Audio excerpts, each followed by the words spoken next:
ചന്ദ്രു ചന്ദ്രയുടെ ഇവിടെ ഇല്ല. അബുവിന്റെ വീട്ടിൽ ആ സാധനങ്ങൾ ഒളിപ്പിച്ച് വെച്ചത് ആരാണ്? എനിക്കറിയില്ല. നിനക്കറിയില്ല? ഇല്ല. അറിയില്ലേ?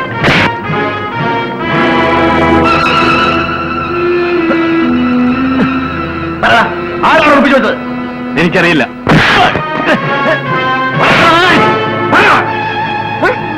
ആരാണ് ഒളിപ്പിച്ചു വെച്ചത്?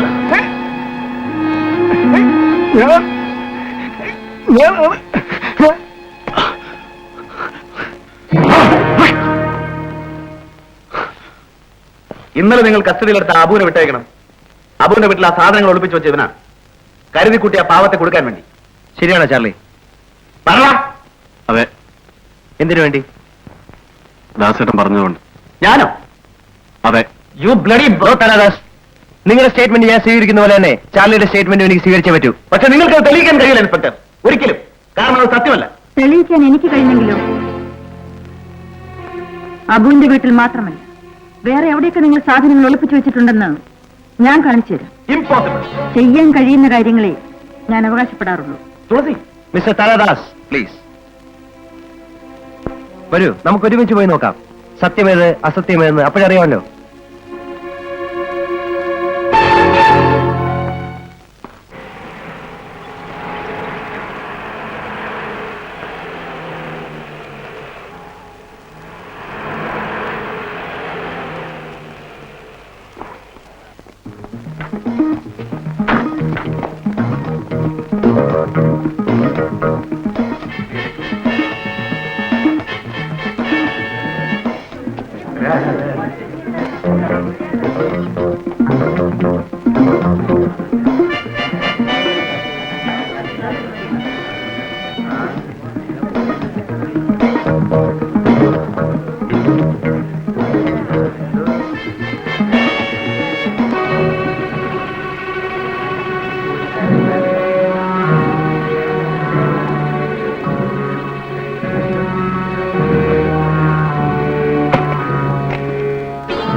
വെൽ മിസ്റ്റർ തരാദാസ്, നിങ്ങളുടെ അറിവോട് കൂടിയായാലും അല്ലെങ്കിലും സാധനങ്ങൾ ഇവിടെ നിന്ന് കണ്ടെടുത്ത സ്ഥിതിക്ക് എനിക്ക് ഇവരെ കൂടി കസ്റ്റഡിയിൽ എടുത്തേ മതിയാവും. ഇതുമായി എനിക്ക് യാതൊരു ബന്ധവുമില്ലെന്ന് ഞാൻ ഇപ്പോഴും നിഷേധിച്ചാൽ ഇവരെ കസ്റ്റഡിയിൽ എടുക്കാമെന്നല്ലാതെ എന്നെ നിങ്ങൾക്കൊന്നും ചെയ്യാൻ പറ്റില്ല, അല്ലേ ഇൻസ്പെക്ടർ?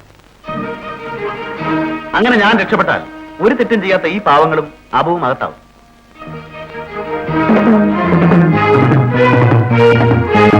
നോ ഇൻസ്പെക്ടർ, ഞാനത് അനുവദിക്കില്ല.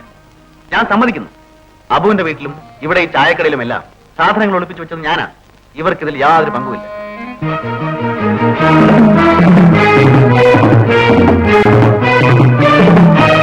പറയുന്നതിന്റെ കോൺസിക്വൻസസ് മനസ്സിലായിക്കൊണ്ടാണോ നിങ്ങൾ ഇത് ഏറ്റെടുക്കുന്നത്? ഡെഫിനറ്റ്ലി. ഒരക്ഷരം പോലും വിടാതെ ഞാനിത് എവിടെ ആവർത്തിക്കാം. പക്ഷേ ഇവരെ കസ്റ്റഡി എടുക്കരുത്. അബുവിനെ വിട്ടേക്കണം പ്ലീസ്. ഇൻസ്പെക്ടർ സാറേ, ദാസം കുഞ്ഞല്ല, ഞാനാ ഇതൊക്കെ ചെയ്തത്. ഞാനാണ്.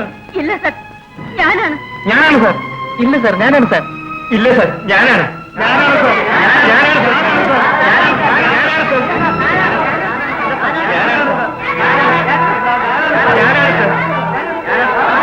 ഞാനാണ് സാർ.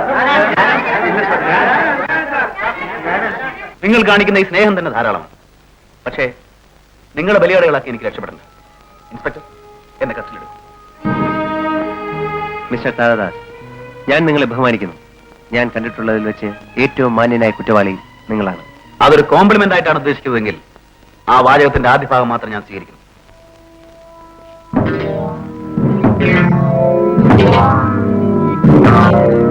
Come on.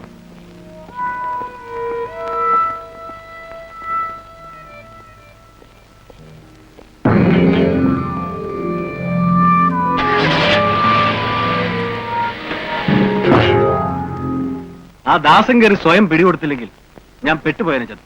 പോടാ, ദാസന്റെ വലിപ്പം കൊണ്ടെന്ന് പറയാൻ നീ രക്ഷപ്പെട്ടത് തുളസിയുടെ മിടുക്കൊണ്ടാണ്. അത് നേരാണ്. നീ വരാൻ കാത്തിരിക്കുകയായിരുന്നു. ദാസനെ പിടികിട്ടിയതോടെ ഇനി അമ്മയുടെ നോട്ടപ്പുള്ളികൾ നമ്മളാവും. വല വീശാൻ തുടങ്ങുന്നതിന് മുമ്പേ രക്ഷപ്പെടുന്നതാണ് ബുദ്ധി. പക്ഷെ അതെങ്ങനെ സാധിക്കും? ചാർലി, ഞാൻ ഈ രംഗത്ത് വന്നത് കുറച്ച് വൈകിയാണെങ്കിലും താരാശങ്കന്റെ മകനാണ് ഞാനെന്ന് നീ മറന്നു. നാളെ വൈകിട്ട് 5 മണിക്ക് പത്തേമാരി വരും. എല്ലാ സാധനങ്ങളും നമുക്ക് അങ്ങോട്ട് മാറ്റണം. നാളെ നമ്മളിവിടം വിടുന്നു. പക്ഷെ പോലീസുകാരെങ്ങനെ ഇതറിഞ്ഞു വന്നാൽ? പോരാ, ഒന്നും കാണാൻ ഞാൻ പ്ലാൻ ചെയ്യുമോ? പത്തേമാരി കാഴ്ചവട്ടത്തിൽ നിന്ന് മറയുന്നത് വരെ പോലീസുകാരുടെ ശ്രദ്ധ നമ്മൾ നിന്ന് അകറ്റിയെടുത്താൻ ഞാൻ വഴി കണ്ടിട്ടുണ്ട്. കൊച്ചിയിലേക്ക് പോകാനായി ദാസനെ വൈകിട്ട് ജീപ്പിൽ കൊണ്ടുപോകും. പക്ഷേ ദാസൻ കൊച്ചിയിലെത്തില്ല. അത് ഞാൻ നോക്കിക്കൊള്ളാം. ഇന്ന് വൈകിട്ട് 5 മണിക്കാണ് അവർ സാധനങ്ങളെല്ലാം പത്തേമാരിൽ കയറ്റി കഴിയുക. ഞാനവിടെ ഉണ്ടാവും. ആ സമയത്ത് അവിടെ എത്തിയാൽ എല്ലാം ചേർത്ത് ഒരുമിച്ച് അവരെ കീഴടക്കാം. ദാസം കുഞ്ഞും കൂടെ ഇല്ലാണ്ടായാൽ നമ്മൾ ആകെ തകർന്നു പോകും. ഇതാ ചന്ദ്രനും ചാർലിയും കൂടി ഒപ്പിച്ച പണിയാ. നമ്മൾ ഇത് അനുവദിച്ചു കൊടുത്തുകൂടാ. നമുക്ക് വേണ്ടിയാ ദാസേട്ടൻ പിടികൊടുത്തത്. അബുവിനെ വിട്ടല്ല.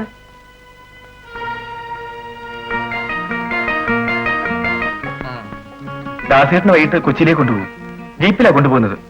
എന്നെ വിട്ടയക്കുമ്പോൾ അകത്ത മുറിയിൽ അവർ പറയുന്നത് കേട്ടതാ. ഇത് പറ്റിയ അവസരമാണ്.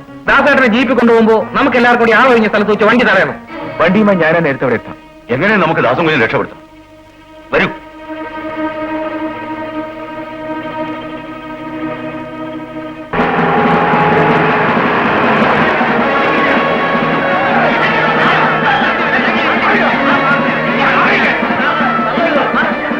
പത്തേമാരിയിൽ അവരെല്ലാ സാധനങ്ങളും കയറ്റിക്കഴിഞ്ഞ് നമ്മൾ അവരെ പണയാവും. എന്ത്? ആളുകൾ ജീപ്പ് വളഞ്ഞെന്നോ? എവിടെ? ഞാനിതാ വരുന്നു.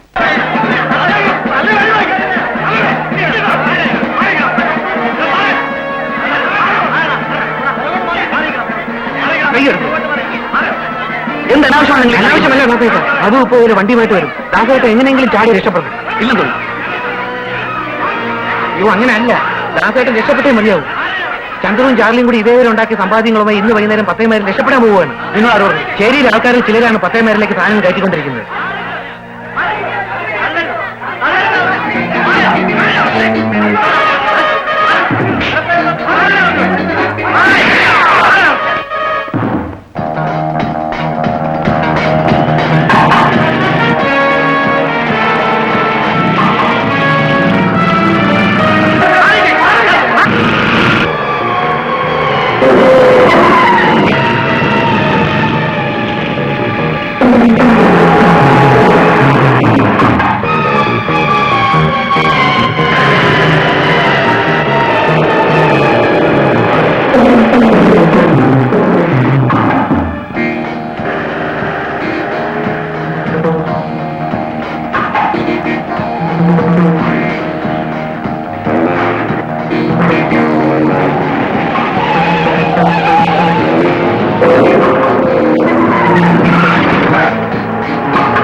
തുളസി വന്നാൽ വേണ്ടത് സ്വീകരിക്കണമെന്ന് എന്നെ പ്രത്യേകം പറഞ്ഞ് ഏർപ്പെടുത്തിയിട്ടുണ്ട്. അത്തേക്ക് വരും. വേണ്ട, ഞാനിവിടെ നിന്നോളാം. അങ്ങനെയല്ല, പുറത്ത് മറ്റുള്ളവർ കാണാൻ പാകത്തിലൂടെ നിൽക്കുന്നത് അപകടമാണ്. വരൂ.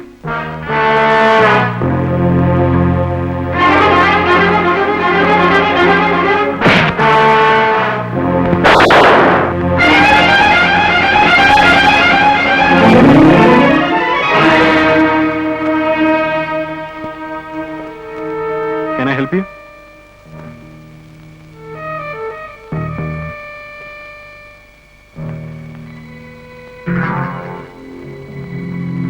എന്താ പരിഭ്രമം തോന്നുന്നു?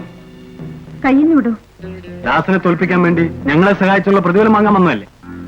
ആ കൂട്ടത്തിൽ പോലീസ് ഞങ്ങളെ ഒറ്റക്കൊടുക്കാൻ ശ്രമിച്ചതിനുള്ള പ്രതിഫലം കൂടി വാങ്ങണ്ടേ? അവസാന നിമിഷത്തിലാണെങ്കിലും ഞങ്ങളത് മനസ്സിലാക്കി. കൃത്യസമയത്തോടെ വന്നെത്താമെന്നേറ്റ പോലീസിനായിരിക്കും നോക്കുന്നത്. നോ, അവർ വരില്ല. അവർക്ക് വരാൻ കഴിയില്ല. കൊച്ചിയിലേക്ക് കൊണ്ടുപോകുന്ന വഴി ആക്രമിക്കപ്പെട്ട ദാസിന്റെ പുറകിലായിരിക്കും പോലീസുകാരിപ്പോൾ.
എന്നെ തോൽപ്പിക്കാൻ ശപഥം ചെയ്തിറങ്ങിയ തുളസി ഒടുവിൽ എത്തിപ്പെട്ട സ്ഥലം കൊള്ളാം.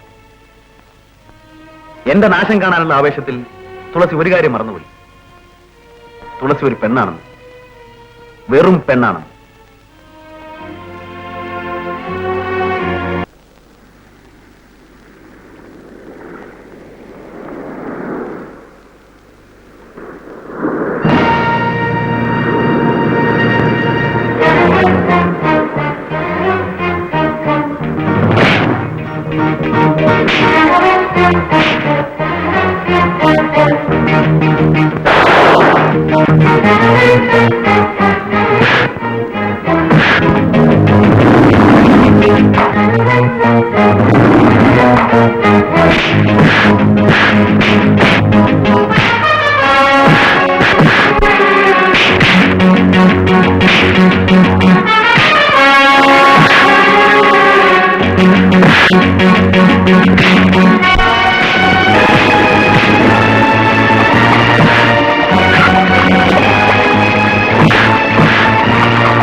നിൽക്കൂ.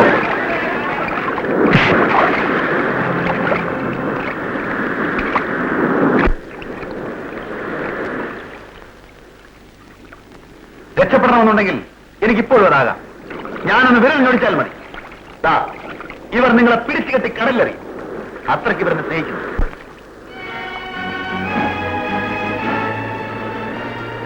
ഈ സ്നേഹം എന്നെ പോലെയുള്ളവർ എങ്ങനെ നേടിയെടുത്തു എന്ന് നിങ്ങൾ മനസ്സിലാക്കിയിട്ടുണ്ടോ? നിങ്ങളുടെ ഡിപ്പാർട്ട്മെന്റ്, ഇവിടുത്തെ ഗവൺമെന്റ്. ഞാൻ മനസ്സിലാക്കുന്നു താരാദാസ്, അല്ല ദാസ്. ജനങ്ങളുടെ വികാരങ്ങളെ, അവരുടെ ദുഃഖങ്ങളെ എന്നിവിടുത്തെ ഗവൺമെന്റ് മനസ്സിലാക്കുന്നു, അന്നേ നിങ്ങളെപ്പോലുള്ളവരെ ഞങ്ങൾക്ക് കീഴടക്കാൻ കഴിയും. ഇപ്പോൾ നിങ്ങൾ കീഴടങ്ങിയിരിക്കുകയാണ്. ഒരിക്കലും എനിക്കതിൽ അഭിമാനിക്കാൻ വകയില്ല.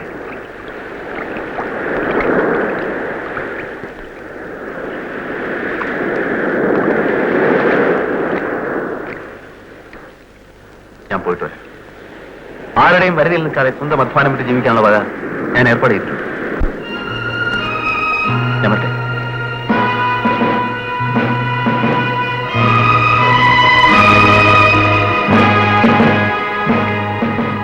തുളസി, നിന്റെ രാജേട്ടനെ എന്റെ കൺമുന്നിൽ വെച്ച് ഇവർ ഇഞ്ചിൻ ചായക്കൊല്ലുന്നത് കണ്ടപ്പോൾ എനിക്ക് സഹിച്ചില്ല. രക്ഷപ്പെടുത്താൻ വേറെ പരിധികളൊന്നുമില്ലായിരുന്നു. പിന്നെ രാജേഷിന് കാണിക്കാവുന്ന ഏറ്റവും വലിയ ദയവ് അവനെ കൊല്ലുകയാണ്. തുളസി ചുമ. ദാസേട്ടാ,